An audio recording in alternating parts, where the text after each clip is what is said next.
Winnie the Pooh flew away, but the sediment remained. What the Kremlin was counting on turned out to be a chimera. The high expectations from Comrade Xi's visit did not come true. The Chinese rescue failed. The power of Siberia 2 gas pipeline remained in the plans for the future. The prudent comrades brought neither the means for waging war, nor ideas for concluding peace. It was expected that the Chinese leader would stay in Moscow for about 3 days, but he did not stay even 2, finally leaving the toxic rat take care, dear friend. As if he grinned, hand over your business as soon as possible, and move in with me, while I give at least some guarantees. Hyenas near the Kremlin are already hissing in the corners. The warrant for the arrest of the ringleader is a test of the loyalty of the elites. At the same time, oligarch Vladimir Lysin tiptoed out of the bureau of the board of the Russian Union of Industrialists and Entrepreneurs in order not to be included in the sanctions list. And the leader insistently demanded from the security forces to intensify repression among the population, capable of hitting extremism. The animal lizards nod, but do not enter, and so we strangle every third one, which means we will nightmare every second one. Medvedev, always ready to go to hell, joined the nightmare. First, he threatened with a missile attack on the Bundestag for his readiness to arrest Putin and hand him over to The Hague. Then he read Stalin's telegram to the industrialists, hinting that if he did not fulfill the plan for the production of tanks, he would smoke in the Zayazhu from the Generalissimo's pipe and reveal all the enemies.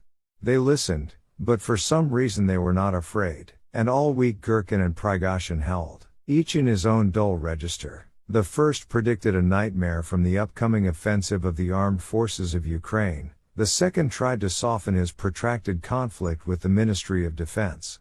The ghoul has almost come to terms with the idea that the Ukrainian epic for his thugs is about to end with Kobzonari, so he will have to reorient himself towards the African direction.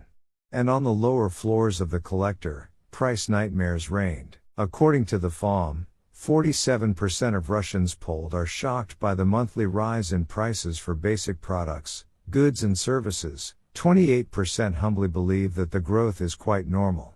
At the same time, a quarter of respondents are horrified that prices will continue to rise faster than before, and only Prime Minister Miss Houston, refreshed after meeting with the Chinese Winnie, on Thursday optimistically soloed in front of the cardboard parliament, promising to somehow break through.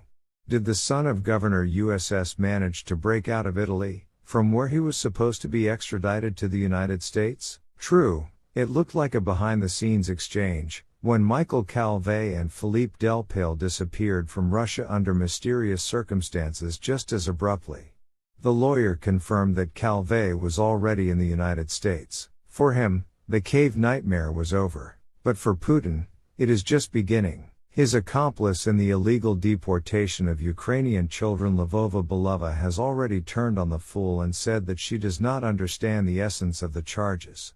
And the ringleader himself is urgently looking for an elusive point of support. After all, every day the Hague curse will only intensify, and the surrounding servants in the skull will increasingly hear the thought, why not bury this living political corpse so that he himself does not suffer and poison others?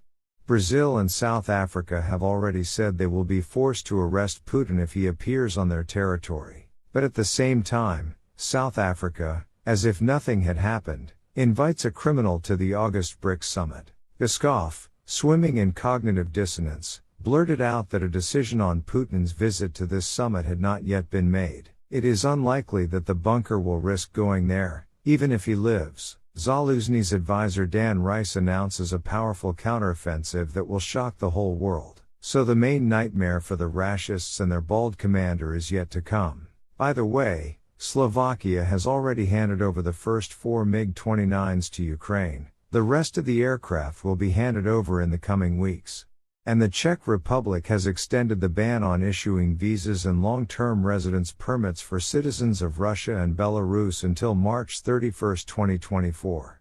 Exceptions will be made for those citizens who have requested a humanitarian visa, as well as for relatives of citizens of EU countries and those who have a residence permit or permanent residence in the European Union. And while Raiffeisenbank is being literally forced to leave Russia under the Damocles sword of US sanctions, Italian Prime Minister Giorgia Meloni vetoed a takeover deal for the Italian cloud service provider over funding ties to Yandex. The law of nightmarishing says, do not think that you can frighten the whole world with impunity. It can answer, in such a way that it does not seem small. And only on the Tomsk village of Sredi Ny Vashyugin did wet grace descend. Here, for the first time in 327 years of existence, a central water supply appeared. True, and it can turn into a nightmare when a sewer break happens. And it will certainly happen. After all, a cave cannot live without breakthroughs.